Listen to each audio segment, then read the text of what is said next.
Meet the editors. നേതൃത്വം മാറണോ എന്നതാണ് ചോദ്യം.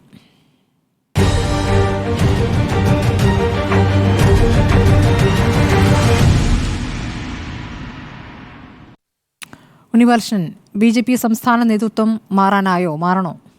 എൻ്റെ ഒരു അഭിപ്രായത്തിൽ സംസ്ഥാന നേതൃത്വം മാറുന്നത് നല്ലതാണെന്നുള്ള അഭിപ്രായക്കാരനാണ് ഞാൻ. എൻ്റെ കാര്യം എന്താണെന്ന് വെച്ചാൽ, ഇപ്പം നമുക്ക് BJP സംബന്ധിച്ചുള്ള ഒരറിവ് എന്താണ്? ആ BJP എന്ന പാർട്ടിക്കകത്ത് എത്ര ഗ്രൂപ്പുകളാണുള്ളത്? അതിപ്പോൾ PK കൃഷ്ണദാസ് വിഭാഗം എന്ന് പറഞ്ഞിട്ടൊരു ഗ്രൂപ്പുണ്ട്, ശ്രീധരൻ പിള്ളയുടെ പേരിൽ ഒരു ഗ്രൂപ്പ് ഉണ്ടായിരുന്നു, പണ്ട് മുകുന്ദൻ പക്ഷം എന്ന് പറഞ്ഞിട്ടൊരു പക്ഷമുണ്ടായിരുന്നു. അങ്ങനെയൊക്കെ പല ഗ്രൂപ്പുകളായിട്ട് പ്രവർത്തിക്കുന്ന ശോഭാ സുരേന്ദ്രൻ വേറൊരു വഴിക്ക് സഞ്ചരിക്കുന്നു. ഈ രീതിയിൽ ഒരു ഐക്യമില്ലായ്മ അഥവാ പരസ്പരം മുഖാമുഖം നിൽക്കുന്ന ഗ്രൂപ്പുകളുടെ ഒരു സംഘാതമായിട്ടാണ് പലപ്പോഴും BJP കേരള നേതൃത്വത്തെ നമ്മൾ കണ്ടിട്ടുള്ളത്. അപ്പോൾ അങ്ങനെയൊരു അവസ്ഥയിൽ ഇനിയിപ്പോൾ ഒരു പുതിയ നേതൃത്വത്തെ ഇവിടെ നിന്ന് തന്നെ കണ്ടെത്തുകയാണെങ്കിലും സ്ഥിതിയിൽ വലിയ മാറ്റം ഉണ്ടാകുമെന്ന് ഞാൻ വിചാരിക്കുന്നില്ല. അത് ഈ പറഞ്ഞ കണക്ക് പഴയ വീഞ്ഞ് പുതിയ കുപ്പി എന്നൊരു സാഹചര്യം മാത്രമാണ് ഉണ്ടാവുക. അപ്പോൾ യഥാർത്ഥത്തിൽ BJPയുടെ ദേശീയ നേതൃത്വം കേരളത്തിൽ ലക്ഷ്യം വയ്ക്കുന്ന കാര്യങ്ങൾ നേടിയെടുക്കാൻ കഴിയും വിധത്തിലുള്ള ഒരു സംസ്ഥാന നേതൃത്വത്തെ പുതുതായി ഉണ്ടാക്കണമെന്ന് അവർ ആഗ്രഹിക്കുന്നു.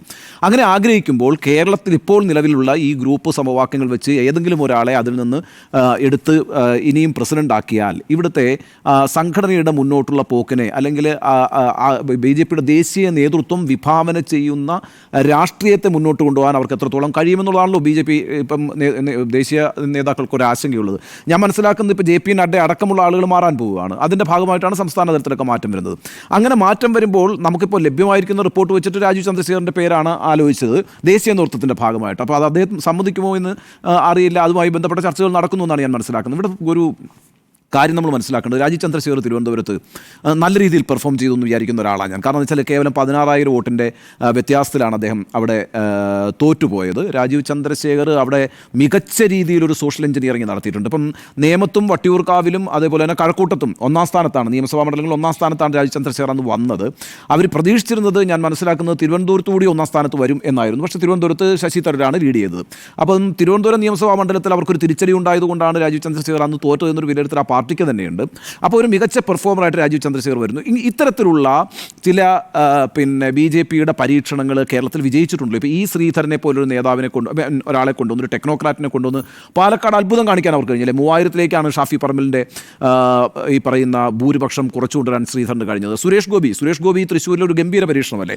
സുരേഷ് ഗോപിയുടെ ഒരു കൾട്ട് കൂടിയുണ്ട്. ആ കൾട്ട് കൂടി ചേർന്നിട്ടാണല്ലോ ആ വിജയം ഉണ്ടാകുന്നത്.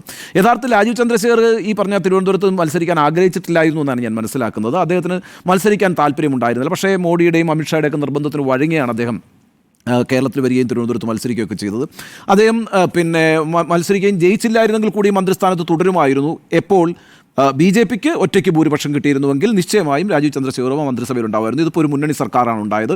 പിന്നെ സുരേഷ് ഗോപി മാത്രമാണ് ഇവിടുന്ന് വിജയിച്ചത് എന്നുള്ളതുകൊണ്ട് സുരേഷ് ഗോപിക്ക് ഒരു മന്ത്രിസ്ഥാനം കൊടുക്കണം. ആ സുരേഷ് ഗോപിയുടെ വിജയം ആസൂത്രണം ചെയ്യപ്പെട്ട ഒരു രാഷ്ട്രീയ സമവാക്യമുണ്ടല്ലോ, അത് ഈ ഹിന്ദു ക്രിസ്ത്യൻ വോട്ട് ബാങ്കുകളുടെ ഒരു ഐക്യപ്പെടലാണ്. അപ്പോൾ അതിൻ്റെ ഭാഗമായിട്ട് ജോർജ് കുര്യനെ മന്ത്രിസ്ഥാനം കൊടുക്കേണ്ടി വന്നിരുന്നു. അതൊക്കെ കൊണ്ടാണ് രാജീവ് ചന്ദ്രശേഖറിന് മന്ത്രിസ്ഥാനം കിട്ടായിരുന്നത്. അന്ന് അദ്ദേഹം മന്ത്രിസ്ഥാനം കിട്ടായിരുന്ന ദിവസം തന്നെ എക്സിൽ കുറിച്ചല്ലോ, അല്ലേ, ഞാൻ എൻ്റെ പൊതുജീവിതം രാഷ്ട്രീയ ജീവിതം അവസാനിപ്പിക്കുകയാണെന്നൊക്കെ പറഞ്ഞിട്ട് പിന്നെ അത് പിന്നീട് പിൻവലിക്കുകയൊക്കെയാണ് ചെയ്തത്. അപ്പം ഏതായാലും രാജീവ് ചന്ദ്രശേഖറിനെ പോലെ ഒരാൾ വന്നാൽ ഉള്ളൊരു ഗുണമായിട്ട് ഞാൻ കാണുന്നത്, ഇപ്പോൾ ഈ 30 ജില്ലകളായിട്ടൊക്കെ ഓർഗനൈസേഷനെ തിരിക്കുകയൊക്കെ ചെയ്തിട്ടുണ്ട്. അതൊക്കെ ഒരു ഓർഗനൈസേഷൻ എന്നുള്ള നിലയ്ക്ക് അതിനെ പ്രവർത്തനക്ഷമമാക്കാൻ ഗുണപ്പെടും. പക്ഷേ ഈ എങ്ങനെയാണ് ഒരു പാർട്ടി വളരുന്നത്?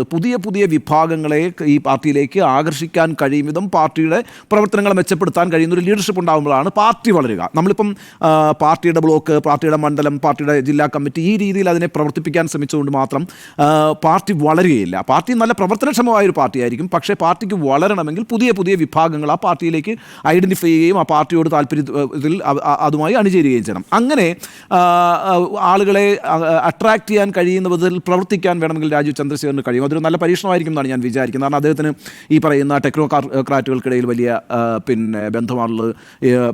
അതേപോലെ തന്നെ യുവാക്കൾക്കിടയിൽ ഒരു പ്രതീക്ഷ നൽകുന്ന രീതിയിലൊക്കെ ഉള്ളൊരു നേതൃത്വമായി മാറാൻ രാജീവ് ചന്ദ്രശേഖറിന് കഴിയും. അത് മാത്രവുമല്ല, കേരളത്തിൽ ഇപ്പോഴുള്ള ഈ ഗ്രൂപ്പ് തിരിഞ്ഞുള്ള അങ്ങോട്ടും ഇങ്ങോട്ടുള്ള ഫൈറ്റിൽ നിന്നും മാറി നിന്നുകൊണ്ടുള്ള ഒരു നേതൃത്വം വന്നാൽ ഒരു പക്ഷേ എല്ലാവർക്കും അതുമായി ബന്ധപ്പെട്ട് ഐക്യപ്പെടാനും സാധിച്ചു എന്ന് വരും. കാരണം 2026 നടക്കാനിരിക്കുന്ന നിയമസഭാ തെരഞ്ഞെടുപ്പിൽ വലിയ പ്രോജക്റ്റാണ് BJPക്കുള്ളത്. ആ പ്രോജക്റ്റ് കേരളത്തിൽ അവർ പലതരത്തിൽ വളരെ സൂക്ഷ്മമായിട്ടുള്ള ഒരു സോഷ്യൽ എഞ്ചിനീയറിംഗിലേക്ക് പോയിട്ടുണ്ട്. ആ സോഷ്യൽ എഞ്ചിനീയറിംഗ് ഗുണപ്പെടുത്തിയെടുക്കണമെങ്കിൽ നിലവിലുള്ള നേതൃത്വത്തിലെ തന്നെ ആരെയെങ്കിലും ഏതെങ്കിലും ഒരു സമവായ രീതിയിൽ കൊണ്ടുവരുന്നതുകൊണ്ട് എത്രത്തോളം പ്രയോജനം ഉണ്ടാകും എന്നുള്ള ആശങ്ക ദേശീയ നേതൃത്വത്തിലുള്ളതുകൊണ്ടാണ് യഥാർത്ഥത്തിൽ അവരിങ്ങനൊരു മാറ്റം ആലോചിക്കുന്നത്. അത്തരത്തിലൊരു മാറ്റം ഉണ്ടാവുകയാണെങ്കിൽ അത് BJPക്ക് ഗുണം ചെയ്യും എന്നാണ് ഞാൻ വിചാരിക്കുന്നത്. അതുകൊണ്ടാണ് നേതൃമാറ്റം ആവശ്യമായൊരു പാർട്ടി തന്നെയാണ് ഇപ്പോൾ. അത് രാജീവ് ചന്ദ്രശേഖരനെ പോലൊരു നേതാവാണ് വരുന്നതെങ്കിൽ അത് BJPക്ക് സംസ്ഥാനത്ത് ഗുണം ചെയ്യുമെന്ന് തന്നെയാണ് എൻ്റെ ഒരു വിലയിരുത്തൽ. നേതൃത്വം മാറേണ്ടത് ആ നേതൃത്വത്തിന് പാകപ്പിഴകൾ ഉണ്ടാകുമ്പോഴാണ്, അല്ലെങ്കിൽ നോൺ പെർഫോമിംഗ് ആയിട്ടുള്ള ഒരു ലീഡർഷിപ്പായി നിൽക്കുമ്പോഴാണ്. പക്ഷേ ഇപ്പോൾ കറൻ്റ്ലി 5 വർഷം പൂർത്തിയാക്കി കഴിഞ്ഞിരിക്കുകയാണ് കെ സുരേന്ദ്രൻ സംസ്ഥാന അധ്യക്ഷനായതിനു ശേഷം BJPക്ക് പടവലങ്ങ പോലെ താഴേക്കല്ല വളർച്ച എന്നുള്ളതാണ് നമ്മൾ ആദ്യം മനസ്സിലാക്കേണ്ടത്. മുകളിലേക്കാണ് വളർച്ച. 20% കേരളത്തിൽ വോട്ടുള്ള പാർട്ടിയായി LDFും UDFും ഒരുപോലെ ഭയക്കുന്ന, അതായത് ഇന്ത്യ മുന്നണി ഭയക്കുന്ന ഒരു പ്രസ്ഥാനമായി കേരളത്തിൽ BJP മാറുന്നത് സുരേന്ദ്രൻ പ്രസിഡന്റ് ആയതിനു ശേഷമാണ് എന്നുള്ളത് സുരേന്ദ്രനെയും BJPയെയും സ്ഥിരം വിമർശിക്കുന്ന ഉണ്ണിസാർ വരെ പലവട്ടം ചർച്ചകളിൽ സമ്മതിച്ചിട്ടുള്ള കാര്യമാണ്. അതൊരു യാഥാർത്ഥ്യവുമാണ്. അങ്ങനെയുള്ള ഒരു സമയത്ത് ഇതിനു മുൻപ് വന്നിട്ടുള്ള വാർത്തകളെക്കുറിച്ച് കൂടി നമ്മൾ പറഞ്ഞു പോകണമല്ലോ. കെ സുരേന്ദ്രനെ എനിക്ക് തോന്നുന്നു മീറ്റ് ദ എഡിറ്റേഴ്സ് തുടങ്ങിയതിന് ശേഷം ഒരു 4 തവണയെങ്കിലും നമ്മൾ മാറ്റുന്നതിനെക്കുറിച്ച് ചർച്ച ചെയ്തിട്ടുണ്ടാവും. അതിന് മുൻപ് ഒരു 10 തവണയെങ്കിലും ചർച്ച ചെയ്തിട്ടുണ്ടാവും. ചുരുങ്ങിയതൊരു ഇക്കഴിഞ്ഞ സുരേന്ദ്രൻ അധികാരത്തിലേക്ക് അല്ലെങ്കിൽ സംസ്ഥാന അധ്യക്ഷ പദവിയിലേക്ക് വന്നതിന് ശേഷം 15 തവണയെങ്കിലും സുരേന്ദ്രനെ മാറ്റും. അടുത്തതായി MT രമേശ് വരും, ശോഭാ സുരേന്ദ്രൻ വരും, അങ്ങനെ പല പേരുകൾ വരുന്നു. ഏറ്റവും ഒടുവിൽ V മുരളീധരൻ സംസ്ഥാന അധ്യക്ഷനാകാൻ പോകുന്നു. എൻ്റെ ഓർമ്മ ശരിയാണെങ്കിൽ അതാണ് ഏറ്റവും ഒടുവിൽ വന്ന വാർത്ത. ഈ വാർത്തകൾക്കൊക്കെ ഒരു 2 ദിവസത്തിൻ്റെതപ്പുറം ആയുസ് ഉണ്ടാകുന്നില്ല എന്നതുകൂടി നമ്മൾ മനസ്സിലാക്കേണ്ടിയിരിക്കുന്നു. ഇപ്പോൾ അമിത് ഷായുമായി നടത്തിയ കൂടിക്കാഴ്ച, കഴിഞ്ഞ ദിവസം ശോഭാ സുരേന്ദ്രനും പോസ്റ്റ് ഇട്ടിരുന്നല്ലോ. എന്തുകൊണ്ടാണ് MT രമേശിൻ്റെ കൂടെ ശോഭാ സുരേന്ദ്രനെ കൂടി പരിഗണിക്കാതിരുന്നത്? ആ പേര് കൂടി ചേർത്ത് വെച്ച് നമുക്ക് അടുത്ത സാധ്യതാ പട്ടികയിൽ ഇന്ന ആളുകളാണ് എന്ന ചർച്ച നടത്താമല്ലോ. രാജീവ് ചന്ദ്രശേഖർ എപ്പോഴെങ്കിലും തന്നെ വിളിച്ചു, കൂടിക്കാഴ്ച നടത്തി, തന്നോട് ഇക്കാര്യങ്ങൾ ആവശ്യപ്പെട്ടു. ഇന്ന് അദ്ദേഹം മാധ്യമങ്ങളുടെ മുന്നിലൊക്കെ വന്നതാണ്. ഞാൻ മനസ്സിലാക്കുന്നു അദ്ദേഹം ഇക്കാര്യത്തിൽ എന്തെങ്കിലും പ്രതികരിച്ചതായി ഞാൻ കാണുന്നില്ല. തെറ്റുണ്ടെങ്കിൽ അങ്ങേക്ക് തിരുത്താം. രാജീവ് ചന്ദ്രശേഖർ അദ്ദേഹം പ്രതികരിച്ചിട്ടില്ല. മാത്രമല്ല, ഈ വാർത്തകളുടെയൊക്കെ ആയുസ് എത്രയാണ് എന്നുള്ളത് കൃത്യമായി അറിയാവുന്ന ആളുകളാണ് BJPയുടെ നേതാക്കൾ. ശോഭാ സുരേന്ദ്രൻ മാത്രമാണ് പബ്ലിക് ആയിട്ടുള്ള ഒരു പോസ്റ്റ് ഇട്ടിരിക്കുന്നത്. അത് അമിത്ഷായുമായി നടത്തിയ കൂടിക്കാഴ്ചയെ പറ്റിയാണ്. ആ പോസ്റ്റിൻ്റെ വിശദാംശങ്ങളിലേക്ക് കൂടി നമുക്കൊന്ന് പോകാമെന്ന് ഞാൻ കരുതുന്നു. അതിൽ അവർ പറയുന്ന കാര്യങ്ങൾ, അവരുടെ ശോഭാ സുരേന്ദ്രൻ്റെ പോസ്റ്റിൽ പറയുന്ന കാര്യങ്ങൾ, ഒരു സെക്കൻഡ്. സർദാർ വല്ലഭായ് പട്ടേലിന് ശേഷം ഭാരതം കണ്ട ഏറ്റവും കരുത്തനായ ആഭ്യന്തരമന്ത്രി അമിത്ഷാജിയെ ഡൽഹിയിൽ സന്ദർശിച്ചു. രാജ്യത്തിന്റെ സുരക്ഷയ്ക്കായി പ്രധാനമന്ത്രി നരേന്ദ്രമോദിജിയോടൊപ്പം തോളോട് തോൾ ചേർന്ന് ചരിത്രപരമായ നടപടികൾ കൈക്കൊള്ളുന്ന അമിത്ഷാജിക്കൊപ്പമുള്ള കൂടിക്കാഴ്ച കേരളത്തിലെ BJPയെ പ്രതീക്ഷിച്ച ലക്ഷ്യത്തിലേക്ക് എത്തിക്കാൻ എനിക്ക് കൂടുതൽ ആത്മവിശ്വാസവും ദൃഢനിശ്ചയവും പകർന്നു നൽകുന്നതായിരുന്നു. ഇപ്പോൾ പബ്ലിക് ഡൊമൈനിലുള്ള ഒരു BJP നേതാവിൻ്റെ ഈ ഡൽഹി കൂടിക്കാഴ്ചകളെ പറ്റിയുള്ള ഒരു പ്രതികരണമായി നിൽക്കുന്നത് ശോഭാ സുരേന്ദ്രൻ്റെ ഈ ഫേസ്ബുക്ക് പോസ്റ്റാണ്. അവരും ഒരു ക്ലെയിം വെക്കുന്നില്ല, അല്ലെങ്കിൽ അവരുടെ പേര് എന്തുകൊണ്ടാണ് അങ്ങനെയാണെങ്കിൽ ഈ ചർച്ചകളിലേക്ക് വരാത്തത്? സംസ്ഥാന അധ്യക്ഷ സ്ഥാനത്ത് താല്പര്യമുണ്ട് എന്ന രീതിയിലുള്ള പരാമർശങ്ങൾ നേരത്തെയും നടത്തിയിട്ടുണ്ട് ശോഭാ സുരേന്ദ്രൻ. അവർ വരണമെന്ന് ആഗ്രഹിക്കുന്ന കുറേ ആളുകളുണ്ട്. അതുപോലെ തന്നെയാണ് MT രമേശും. കുറേ കാലങ്ങളായി പരിഗണനാ പട്ടികയിൽ വരികയും ഏറ്റവും ഒടുവിൽ ഞാൻ മനസ്സിലാക്കുന്ന അനുസരിച്ച് 2019 കെ സുരേന്ദ്രൻ സംസ്ഥാന അധ്യക്ഷനാകുമ്പോൾ അതോടൊപ്പം MT രമേശിനെയും പരിഗണിച്ചിരുന്നു എന്നുള്ള വാർത്തകൾ അന്ന് വന്നിരുന്നു. പക്ഷേ ഏകപക്ഷീയമായി ഒരു തീരുമാനത്തിലേക്ക്, ഏകകണ്ഠമായി ഒരു തീരുമാനത്തിലേക്ക് എത്തുകയായിരുന്നു. കെ സുരേന്ദ്രൻ അധ്യക്ഷനാവുകയായിരുന്നു. ഇപ്പോൾ V മുരളീധരൻ കേന്ദ്രമന്ത്രി സ്ഥാനത്ത് നിന്ന് ഒഴിഞ്ഞതിന് ശേഷം കേരളത്തിലെത്തി പരിപാടികളിലൊക്കെ വളരെ സജീവമാണ്. തിരുവനന്തപുരം കേന്ദ്രീകരിച്ച് പ്രവർത്തിക്കുന്നു. അദ്ദേഹത്തിൻ്റെ മണ്ഡലമായ ആറ്റിങ്ങലിൽ തന്നെ വളരെ കൃത്യമായി ഫോക്കസ് ചെയ്യുന്നു. മറ്റു വിഷയങ്ങളിൽ ഇടപെടുന്നു. എല്ലായിടത്തും ഓടിയെത്തുന്നു. അങ്ങനെ ആക്റ്റീവായി നിൽക്കുമ്പോൾ V മുരളീധരൻ്റെ പേരായിരുന്നു നേരത്തെ വരെ ചർച്ച ചെയ്തുകൊണ്ടിരുന്നത്. ഇപ്പോൾ V മുരളീധരൻ്റേത് അങ്ങ് മാറ്റിവെച്ചു. ശോഭാ സുരേന്ദ്രനെയും മാറ്റിവെച്ചു. ഇപ്പോഴുള്ള പുതിയ പേരെന്ന് പറയുന്നത് രാജീവ് ചന്ദ്രശേഖറിൻ്റെതാണ്. രാജീവ് ചന്ദ്രശേഖർ ഒരു നല്ല ലീഡർഷിപ്പുള്ള ആളാണ്. അദ്ദേഹം ബിസിനസ്സിലായാലും പൊളിറ്റിക്സിലായാലും അദ്ദേഹത്തിൻ്റെതായ ഒരു ക്രാഫ്റ്റ്സ്മാൻഷിപ്പ് കാണിച്ചിട്ടുള്ള ആളാണ് എന്നുള്ളത് ഇക്കഴിഞ്ഞ തെരഞ്ഞെടുപ്പിലൂടെ നമുക്ക് വ്യക്തമായതാണ്. ചുരുങ്ങിയ സമയത്തിനുള്ളിൽ എല്ലാവരും പ്രതീക്ഷിച്ചതിനേക്കാൾ എത്ര വോട്ടിലേക്ക് അദ്ദേഹം എത്തും എന്നുള്ളത് സംബന്ധിച്ചൊക്കെയുള്ള ചർച്ചകളിൽ മൂന്നാമതായി പോകും എന്നുള്ള ചർച്ചകൾ വരെ പല ഘട്ടങ്ങളിലും പലരും നടത്തിയിരുന്നു. എന്തായാലും രാജീവ് ചന്ദ്രശേഖർ വിജയത്തിന് തൊട്ടടുത്ത് വരെ എത്തിയാണ് അദ്ദേഹം ഫിനിഷ് ചെയ്തിരിക്കുന്നത്. സമയം കുറച്ചുകൂടി കിട്ടിയിരുന്നെങ്കിൽ കേരളത്തിൽ അല്ലെങ്കിൽ തിരുവനന്തപുരം മണ്ഡലത്തിൽ കേന്ദ്രീകരിച്ച് നേരത്തെ പ്രവർത്തിക്കാത്തതിൻ്റെ ഭാഗമായിട്ടുള്ള ആദ്യത്തെ ഒരു ആശയക്കുഴപ്പം ഒഴിവാക്കി നിർത്തിയിട്ടുണ്ടെങ്കിൽ വളരെ കൃത്യമായി ഫോക്കസ്ഡ് ആയിട്ടുള്ള ഒരു ക്യാമ്പയിനിലൂടെ അദ്ദേഹത്തിന് പോകാൻ കഴിഞ്ഞു. പാർട്ടിയുടെ ലീഡർഷിപ്പിലെ പ്രധാനപ്പെട്ട ആളുകളെല്ലാം ആറ്റിങ്ങലിൽ കേന്ദ്രീകരിക്കുന്നു എന്ന വാദം ഉയരുമ്പോൾ രാജീവ് ചന്ദ്രശേഖർ ഇത്രയും വോട്ട് കിട്ടുമെന്നൊന്നും കരുതാത്തവർ കുറേ കൂടുതലായിരുന്നു. ഞാനത് അദ്ദേഹം മുന്നേറ്റം ഉണ്ടാക്കുമെന്ന് പറഞ്ഞപ്പോൾ നമ്മുടെ പല ചർച്ചകളിലും അത്രയുമൊന്നും വോട്ട് പിടിക്കാൻ കഴിഞ്ഞേക്കില്ല, സംഘടനാ സംവിധാനവുമായി ചേർന്ന് പ്രവർത്തിക്കാൻ അദ്ദേഹത്തിന് സമയം കിട്ടിയിട്ടില്ല എന്നൊക്കെയുള്ള വിലയിരുത്തലുകൾ വന്നതാണ്. പക്ഷേ അതേ രാജീവ് ചന്ദ്രശേഖറിനെ BJP കേന്ദ്ര നേതൃത്വം പരിഗണിക്കുന്നുണ്ട് എങ്കിൽ അതൊരു റോങ് ചോയ്സായി ഞാൻ കരുതുന്നില്ല. പരിഗണിക്കുന്നുണ്ടെങ്കിൽ വെൽ ആൻഡ് ഗുഡ്. കാരണം അദ്ദേഹത്തിൻ്റെതായ എക്സ്പെർട്ടീസ് എന്ന് പറയുന്നത് അത് കൃത്യമായി സ്റ്റാറ്റിസ്റ്റിക്സ് നോക്കി ഫംഗ്ഷൻ ചെയ്യുന്ന ഒരു രീതിയാണ്. എങ്ങനെയാണ്, ഏതൊക്കെ സ്ഥലങ്ങളിലാണ്, ഏതൊക്കെ പോക്കറ്റുകളിലാണ് കൂടുതലായി വർക്ക് നമ്മൾ ഡെഡിക്കേറ്റ് ചെയ്യേണ്ടത് എന്നുള്ളത് കൃത്യമായി അദ്ദേഹത്തിന് അറിയാം. മാത്രമല്ല അദ്ദേഹത്തിൻ്റെതായ ഒരു ഓൺ ടീമുമുണ്ട് കാര്യങ്ങൾ മനസ്സിലാക്കുന്നതിന്, കാര്യങ്ങൾ ക്രോഡീകരിക്കുന്നതിന്. അപ്പോൾ അദ്ദേഹത്തിനെ പരിഗണിക്കുന്നതിൽ ഞാനൊരു തെറ്റും കാണുന്നില്ല. BJPയിൽ കേരളത്തിൽ പ്രവർത്തിച്ചിട്ടുള്ള ഒരു ദീർഘകാലത്തെ പരിചയം അദ്ദേഹത്തിന് ഇല്ല എങ്കിൽ പോലും അദ്ദേഹത്തിൻ്റെ ഈ ഒരു ലീഡർഷിപ്പ് ക്വാളിറ്റി അത് ഉപയോഗിക്കാൻ കേന്ദ്ര നേതൃത്വം തീരുമാനിക്കുകയാണെങ്കിൽ വെൽ ആൻഡ് ഗുഡ്. രണ്ടാമത്തേത് MT രമേശാണ്. MT രമേശും K സുരേന്ദ്രനും ഏകദേശം സമപ്രായക്കാരാണ് എന്നാണ് ഞാൻ മനസ്സിലാക്കുന്നത്. MT രമേശും ദീർഘകാലമായി സംഘടനാ പ്രവർത്തനത്തിൽ ഒരേപോലെ തന്നെ ഇവർ ഒന്നിച്ച് പ്രവർത്തിച്ചുകൊണ്ടിരിക്കുന്ന ആളുകളാണ്. പിന്നെ നേരത്തെ പറഞ്ഞ ആ ഗ്രൂപ്പ്, അത് ഏത് ഗ്രൂപ്പാണെന്ന് എനിക്ക് മനസ്സിലായില്ല. നിലവിൽ എന്തായാലും അങ്ങനെ ഗ്രൂപ്പ് തിരിഞ്ഞ് ഏറ്റുമുട്ടുന്ന രീതിയിലേക്കൊന്നും സംസ്ഥാനത്തെ BJP പോകുന്നില്ല. ഒറ്റക്കെട്ടായി ഫോക്കസ്ഡായി പോവുകയാണ്. ഏറ്റവും കൂടുതൽ അവരെടുത്തിരിക്കുന്ന തീരുമാനം എന്താണ്? ഈ ഉപതെരഞ്ഞെടുപ്പിൽ പരാജയപ്പെട്ടതിന് ശേഷം ഭയങ്കര കലാപമാണ് എന്നൊക്കെ പറഞ്ഞതിന് ശേഷം നമ്മൾ കാണുന്ന കാഴ്ച എന്താണ്? അടുത്ത യോഗങ്ങളിൽ കോർ കമ്മിറ്റിയിൽ പൊട്ടിത്തെറിക്കും, MT രമേശ് ആഞ്ഞടിക്കും, അതുപോലെ തന്നെ PK കൃഷ്ണദാസ് വിഭാഗം വലിയ മുറുമുറുപ്പുമായി വരുന്നു എന്നൊക്കെയുള്ള ആ വെണ്ടയ്ക്ക വലിപ്പത്തിലുള്ള വലിയ തലക്കെട്ടുകൾ എല്ലാ പത്രങ്ങളിലും വന്നതാണ്, എല്ലാ ചാനലുകളിലും വന്നതാണ്. പിന്നെ എന്തുണ്ടായി? പിന്നെ അനക്കമില്ലല്ലോ. എവിടെ പോയി ആ പൊട്ടിപ്പുറപ്പെട്ട കലാപമൊക്കെ? എവിടെ ചെന്നാണ് അണകെട്ടി? ആരാണ് നിർത്തിയത്? അതിനൊന്നും തുടർച്ചയില്ല. കാരണം കേരളത്തിലെ BJPക്കുള്ളിൽ പ്രശ്നമാണ്, കേരളത്തിലെ BJP പ്രോപ്പറായിട്ടല്ല ഫംഗ്ഷൻ ചെയ്യുന്നത് എന്ന് വരുത്തുന്നതിന് വേണ്ടിയിട്ടുള്ള ചർച്ചകൾ തുടർച്ചയായി നടക്കുന്നത് നമ്മൾ കാണുകയാണ്. അതിൻ്റെ ഭാഗമായിട്ടുള്ള കാര്യങ്ങൾ തന്നെയാണ് ഇപ്പോഴും സംഭവിക്കുന്നത്. ഇല്ലാത്ത ഒന്ന് ഉണ്ട് എന്ന് അസ്യൂം ചെയ്തുകൊണ്ട് അതിനെക്കുറിച്ചുള്ള ചർച്ചകൾ നടത്തുകയും യഥാർത്ഥത്തിൽ ചർച്ച ചെയ്യേണ്ട വിഷയങ്ങളിൽ നിന്ന് മാറിപ്പോവുകയും ചെയ്യുന്ന ഒരു പ്രവണത ഇത്രയും കാലം, ഈ 5 വർഷത്തിനിടയിൽ ഏറ്റവും കൂടുതൽ ഫേസ് ചെയ്തിട്ടുള്ളത് K സുരേന്ദ്രനാണ്. കാരണം K സുരേന്ദ്രൻ കേപ്പബിൾ അല്ല എന്ന് വരുത്തുന്നതിന് വേണ്ടിയിട്ടുള്ള ഒരു പ്രചാരവേല അത് കൃത്യമായി നടക്കുന്നുണ്ട്. അത് ചില കേന്ദ്രങ്ങളിൽ നിന്ന് ഓർഗനൈസ്ഡ് ആയിട്ട് വരുന്നതാണ് എന്നതുകൂടിയാണ് വസ്തുത. ഇവിടെ 20% വോട്ടുകളുണ്ട് അക്കൗണ്ടിൽ, അല്ലെങ്കിൽ 20% മുകളിലേക്ക് ഉയരാനായിട്ടുള്ള ഒരു സാഹചര്യം ഈ ലോക്സഭാ തെരഞ്ഞെടുപ്പിന് ശേഷം BJPക്ക് വന്നിട്ടുണ്ട്. 11 മണ്ഡലങ്ങളിൽ ഒന്നാം സ്ഥാനത്ത്, അതായത് 11 നിയമസഭാ സീറ്റുകളിൽ ഒന്നാം സ്ഥാനത്ത് നിലവിൽ നിൽക്കുകയാണ് BJP എന്നുള്ളത് LDFനെയും അതുപോലെ തന്നെ UDFനെയും വലിയ രീതിയിൽ ആശങ്കപ്പെടുത്തുന്നുണ്ട് എന്നുള്ളതൊരു വസ്തുതയാണ്. പ്രത്യേകിച്ചും തിരുവനന്തപുരത്ത് CPIMന്റെ സമ്മേളനത്തിലടക്കം ഇത് ചർച്ചയായി വന്നതാണ്. പല സമ്മേളനങ്ങളിലും ചർച്ചയായി വന്നിട്ടുണ്ട്. BJPയുടെ വളർച്ച ആശങ്കപ്പെടുത്തുന്നതാണ് എന്നുള്ളത്. അതിൽ വിവിധ വിഭാഗങ്ങൾ BJPയോട് അടുക്കുന്നതിലുള്ള ആ ഒരു ആശങ്കപ്പെടൽ പലതരത്തിലുള്ള പ്രതികരണങ്ങളായി നമ്മൾ നേതാക്കളിലൂടെ കാണുന്നുമുണ്ട്. അപ്പോൾ ആ രീതിയിൽ ഒരു വർഗീയ പാർട്ടിയായി അടയാളപ്പെടുത്തുന്ന തരത്തിലുള്ള പ്രചാരവേല ഒരു ഭാഗത്ത്, രണ്ടാമത്തേത് ഇൻകേപ്പബിൾ ആയിട്ടുള്ള ഒരു നേതൃത്വമാണ്, ഈ ലീഡർഷിപ്പിന് ഒന്നും ചെയ്യാൻ കഴിയില്ല, ഒന്നിനും കൊള്ളാത്ത ഒരു പ്രസിഡന്റാണ് എന്നൊക്കെ ഇങ്ങനെ പറഞ്ഞുകൊണ്ടേയിരിക്കുന്നതും ഈ രീതിയിൽ ഇന്ത്യ മുന്നണിയെ സഹായിക്കുന്നതിന് വേണ്ടിയുള്ള LDF അല്ലെങ്കിൽ UDF മതി, കേരളത്തിൽ NDAയും BJPയും വേണ്ട എന്ന ഒരു തിട്ടൂരം ഏറ്റെടുത്തതുപോലെയുള്ള പ്രവർത്തനങ്ങൾ, അങ്ങനെയുള്ള പ്രചാരവേലകളാണ് ചിലർ കുറേ കാലമായി നടത്തിക്കൊണ്ടിരിക്കുന്നത്. അതിനി നടപ്പാകില്ല. കേരളത്തിൽ BJP വളർന്നുകൊണ്ടിരിക്കുകയാണ്. അത് പടവലങ്ങ പോലെ താഴേക്കല്ല. ബംഗാളിലും ത്രിപുരയിലും CPMന് സംഭവിച്ചത് കേരളത്തിലും സംഭവിക്കാതിരിക്കണം എന്നുണ്ടെങ്കിൽ CPIMന്റെ അസ്തിത്വം തിരിച്ചറിയണം, ഫംഗ്ഷൻ ചെയ്യണം. കോൺഗ്രസിന് ഇനി അധികാരത്തിലേക്ക് തിരിച്ചു വരണമെന്നുണ്ടെങ്കിൽ കോൺഗ്രസിനുള്ളിലെ തമ്മിലടി ആദ്യം തീർക്കണം. ആരാണ് മുഖ്യമന്ത്രിയാവുക എന്നതിനെപ്പറ്റി സ്ഥിരമായി അടിച്ചുകൊണ്ടേയിരിക്കുകയാണ്.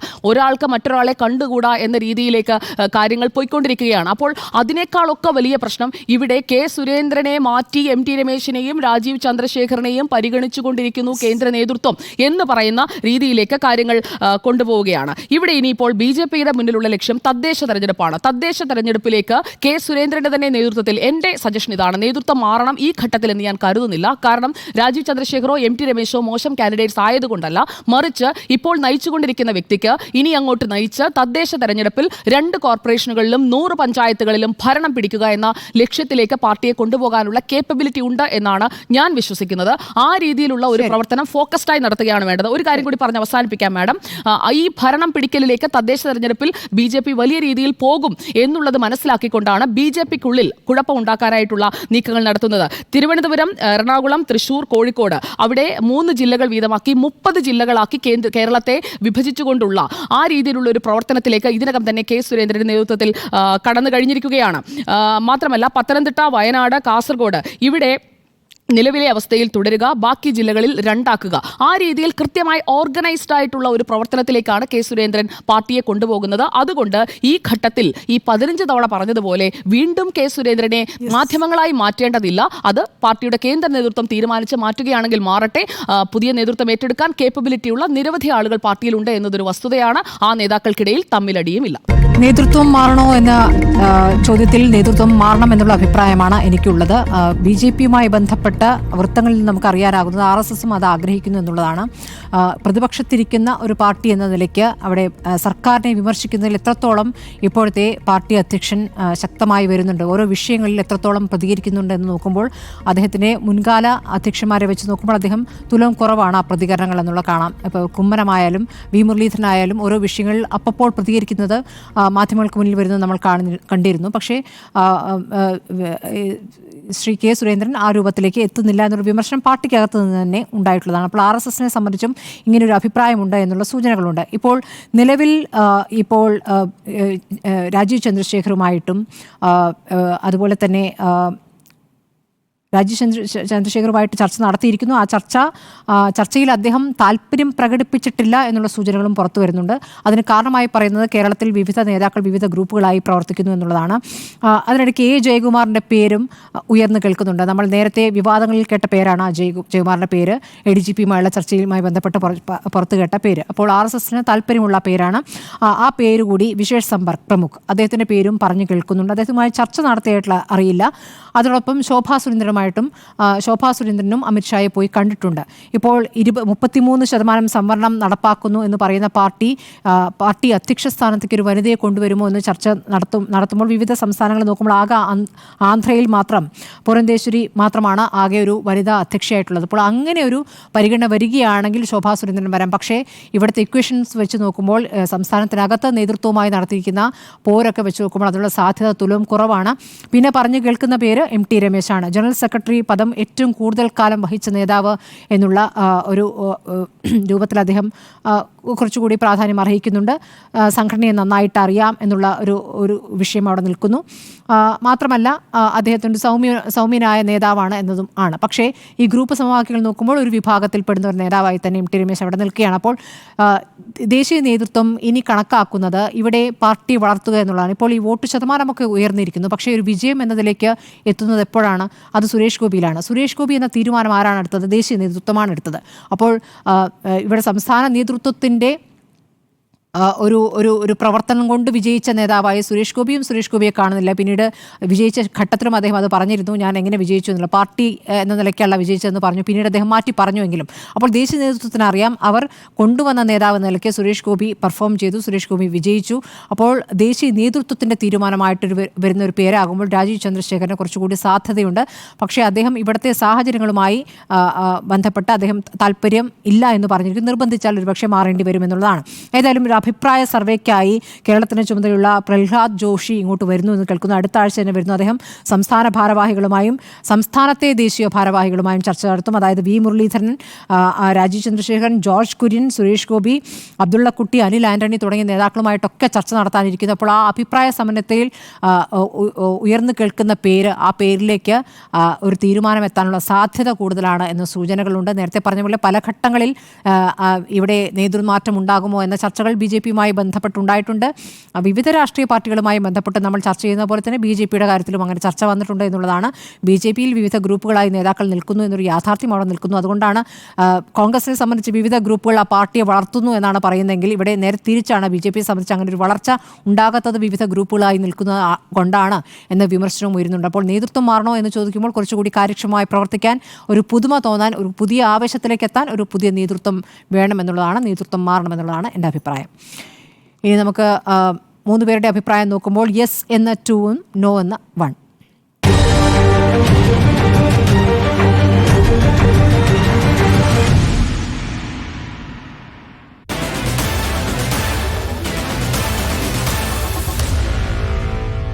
Meet the editors.